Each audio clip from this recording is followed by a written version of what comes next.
नमस्कार मित्रांनो, स्वागत आहे तुमचं पुन्हा एका नवीन अशा रोमॅन्टिक प्रणय कथेमध्ये. तर मग चला सुरुवात करूयात आजच्या या भागाला. सलील गोंधळला होता. कायराच्या घरी झालेली चर्चा त्याला आठवत होती. कायरानं त्याला एक प्रकारची ऑफरच दिली होती आणि तीही मॅडम समोर. म्हणजे मॅडमना कायरा काय काय करते, कसले धंदे करते हे सारं माहीत होतं. मॅडमची तिच्या तशा वागण्याला संमती होतीच तर, असं समजायला वाव होता. पण त्यानं स्पष्ट शब्दामध्ये तिची ऑफर धुडकावली होती आणि कायराला स्पष्ट सांगितलं होतं की आपलं फक्त मॅडमवरतीच प्रेम आहे. पण माझ्या या प्रामाणिकपणाचा मॅडमला कौतुकच नाही, उलट त्या म्हणाल्या की प्रेम वगैरे काही नसतं, फक्त शारीरिक आणि मनाच्या गरजा असतात. अशा विचारामध्येच तो बसला होता. समोर सेकंड सेमिस्टरचा रिझल्ट होता. त्याचे 2 विषय गेले होते, परंतु तो अभ्यासाचा किंवा गेलेले विषय कसे काढायचा या विचारात नव्हता, तर त्याच्या डोक्यामध्ये वेगळाच विषय होता. आपले 2 विषय गेलेत हे त्यानं मम्मीला सांगितलं होतं. ती थोडा वेळ चिडली आणि नंतर शांत झाली. सलील, काय विचार करतोस? जाऊ दे, पुन्हा अभ्यास कर आणि गेलेले 2 विषय काढ, काळजी करू नको. आपले लेकरू शांतपणे विचार करत बसले याचा अर्थ तो फेल झालेल्या विषयाबद्दल चिंताग्रस्त झालाय असं समजून त्याची आई त्याला म्हणाली, हो मम्मी, मी करतो अभ्यास आणि पास करून दाखवतो. तो असं म्हणताच मम्मीचा चेहरा खुलला. तिनं पर्समधून 500ची नोट काढली आणि त्याला दिली.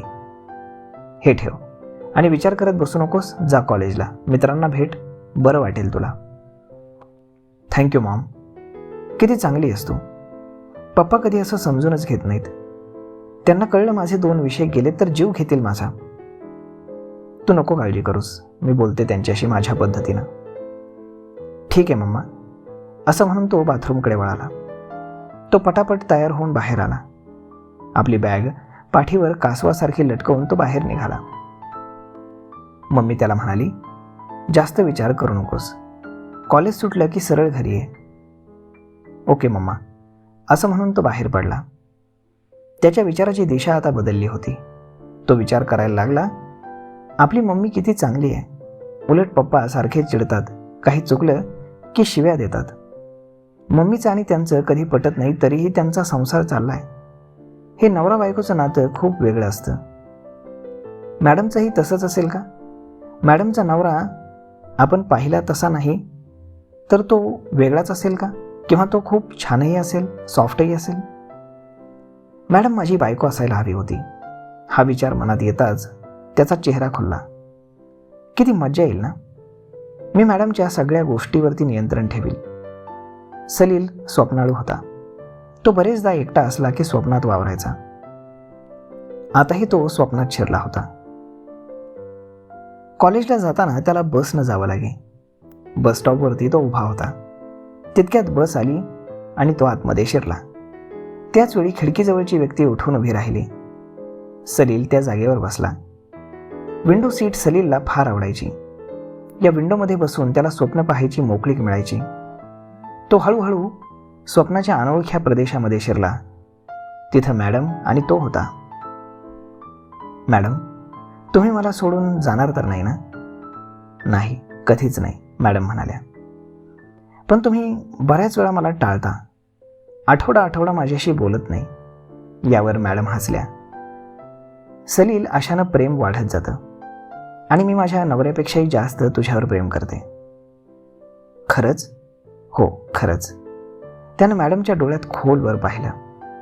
मॅडमच्या डोळ्यामध्ये त्याला फक्त प्रेमच प्रेम दिसत होतं. त्यानं हलकेच मॅडमला जवळ उठलं. ती त्याच्या मिठीमध्ये शिरली. मॅडमच्या मांसल उरोजाचा हळुवार स्पर्श त्याला उबदार जाणवू लागला आणि त्याला स्वर्गीय सुखाची अनुभूती मिळायला लागली. तितक्यात तिकीट तिकीट या कंडक्टरच्या कर्कश आवाजाने तो भानावर आला. पाहिलं तर ते सारं स्वप्न होतं.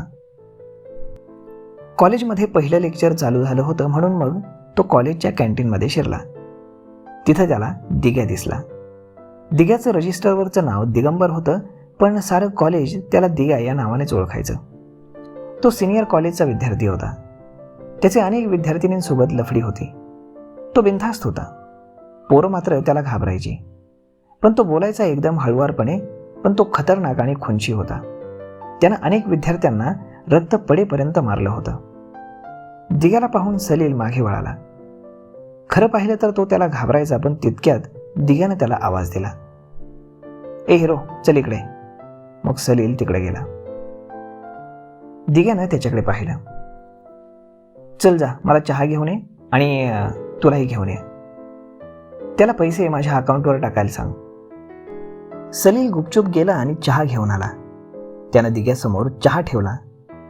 दिग्यानं चहाचा घोट घेतला आणि म्हणला, मस्त आहे. काय? सलील बोलला. चाय आणि तुझी अपर्णा मॅडम.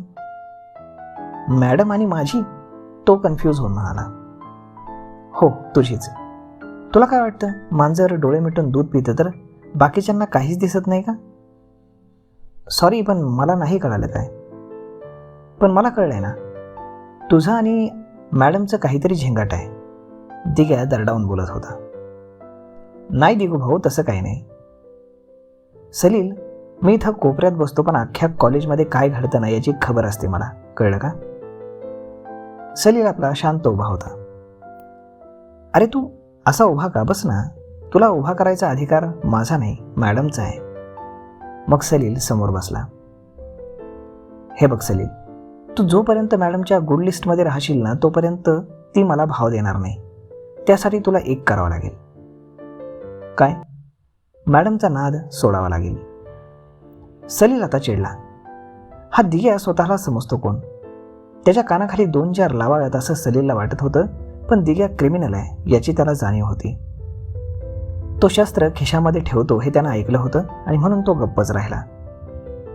चल उठ, निघ आता. दिग्यानं सलीलला ऑर्डर दिली. सलील जागचाही हल्ला नाही. सलीलला हा आपला अपमान आहे असं वाटत होतं. दिग्या उठला आणि त्यानं सलीलची कॉलर पकडली आणि त्याला ढकललं. सलील खाली कोसळला. तो पुन्हा उभा राहिला. पुन्हा दिग्या त्याच्या जवळ आला आणि सलीलच्या तोंडावर फटका मारणार तेवढ्यात सलीलनं तो चुकवला आणि एक जोरदार थापड दिग्याच्या कानशिलात लावली. दिग्याला तर दिवसात तारे दिसायला लागले. त्यानं अशी अपेक्षाच केली नव्हती. त्याला वाटलं होतं की 1-2 थापडा खाल्ल्यावरती सलील खाली मान घालून निघून जाईल, पण झालं उलटच. दिग्या खाली पडला. कॅन्टीनचा मॅनेजर दिग्याकडे गेला. त्याला तो उठवायला लागला. दिग्या आता पिसाळला होता. दिग्याने खिशातला रामपुरी चाकू काढला. आता तो बेभान झाला होता. आता काय होईल? तिथं जमलेले भयभीत झाले होते. धारधार चाकू हातात घेऊन तो सलीलकडे सरकत होता. त्यानं चाकू उगारला तेवढ्यात जगताप सर आले. दिग्या, काय चाललंय? मग चाकू लपवत दिग्या म्हणाला, काही नाही सर. मग हे काय चाललंय? हे सारे का जमलेत? आणि तू कोण रे? कुठल्या वर्गात आहेस? लेक्चर बुडवून इथे काय करतोयस? सर सलीलला बोलायला लागले. मग सलील गुपचूप कॅन्टीनमधून बाहेर पडला. सर दिग्याला झापत होते. दिग्या सॉरी सर म्हणून मग आपल्या जागेवर बसला. त्याचे डोळे लाल झाले होते. झालेला अपमान त्याच्या जिव्हारी लागला होता. तो या अपमानाचा बदला घेणार हे मनात ठरवत होता. तर मग पाहूयात की दिग्या नक्की काय करेल ते. कारण दिग्या एवढ्या सहजासहजी वाटत नाही की सलीलला सोडेल. पण तुम्हाला काय वाटतं? सलील एवढ्या सहजासहजी मॅडमला सोडेल आणि मॅडम त्याला सोडतील? सांगता येत नाही. बघूयात भविष्यामध्ये काय घडतंय ते. आय होप तुम्हाला हा व्हिडिओ, ही लव्ह स्टोरी नक्कीच आवडत असेल. जर आवडली असेल तर आपल्या जवळच्या मित्रमंडळींसोबत शेअर करायला विसरू नका. आणि जर तुम्ही चॅनलवर नवीन असाल तर चॅनलला देखील सबस्क्राईब करायला विसरू नका. धन्यवाद.